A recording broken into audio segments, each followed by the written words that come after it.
Hi, my name is John Kao, and I'm the founder and chairman of a new NGO called the Institute for Large-Scale Innovation. Large-scale innovation to us means innovation that occurs at the level of global civil society. And that also is the kind of innovation that's practiced by countries, by regions, and by cities. Most of the work on innovation, historically, has focused on what's inside the skin of a particular enterprise, a company, or a product development team, or an innovative individual. In contrast, what we are most interested in is how best to support the development of innovation capability at this large-scale level, at the level of a global civil society, in order to address some of the pressing, large, wicked problems of the day.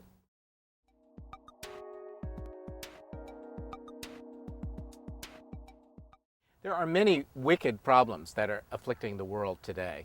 There are obvious ones like climate, like infectious disease, security. Global wicked problems require global innovation as a capability to address them. Piecemeal solutions will not work. Global financial meltdowns cannot be dealt with by national systems of regulation. There are too many questions that affect all of us for which an approach to innovation for those global problems is both needed and lacking in the present era. And this is the gap into which our institute intends to step and hopefully to create, as you see behind me, a beautiful bridge.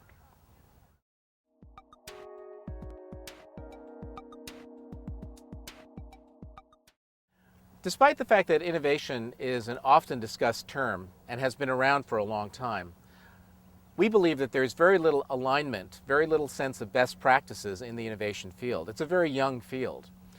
For us, innovation at the large scale level is about societies, about global civil society, being able to exercise the capabilities that will allow the achievement of a desired future. We look at innovation very much as a verb, not a noun, as a set of activities, as the development of social muscles, whether it's muscles for agility or strategic foresight or entrepreneurship or appropriate investment in new opportunities that will enable this journey to the desired future state.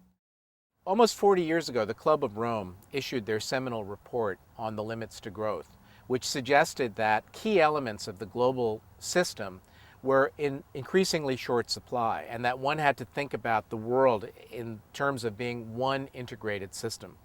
The same can be said about the ingredients for innovation. There is not an infinite supply of talent. There's not an infinite supply of intellectual capital. There's not an infinite supply of investment capital to support innovation. So we, as global civil society, whether we talk about science as an international agenda, climate change, healthcare, have to be looking at these as global systems issues.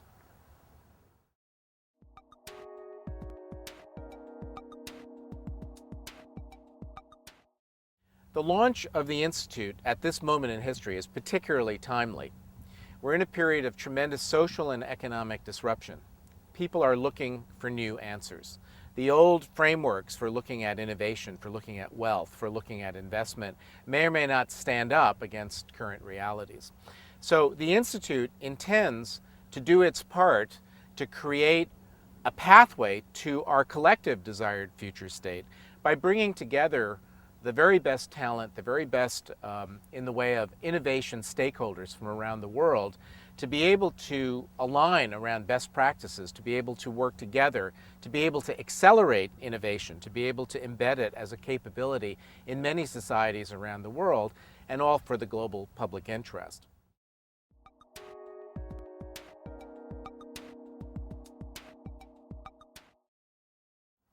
An area of special interest in the Institute will be the emerging innovation agenda in the United States. The U.S. is in a new ballgame with a new president, a new political regime, a new emphasis on science and technology. It still remains to be seen what the innovation agenda for the United States will be at a national level. So the Institute intends to play a role as an advisor, a gadfly, a catalyst, a source of informed opinion in order to stimulate the public discussion towards a extraordinary, not merely a viable, but an extraordinary innovation agenda for our country.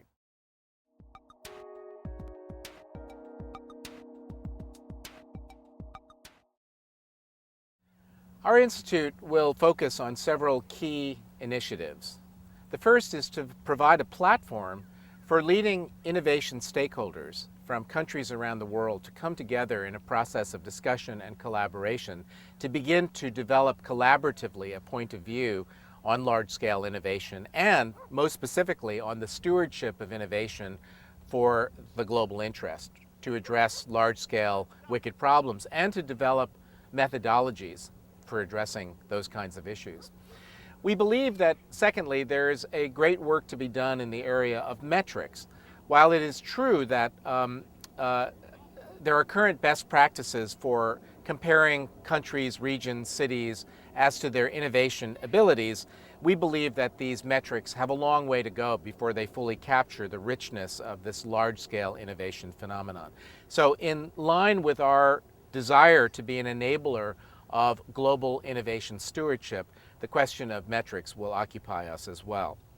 We also envision focusing on key wicked problems for which global collaboration in the innovation space will be useful. And finally, we intend to focus on pedagogy.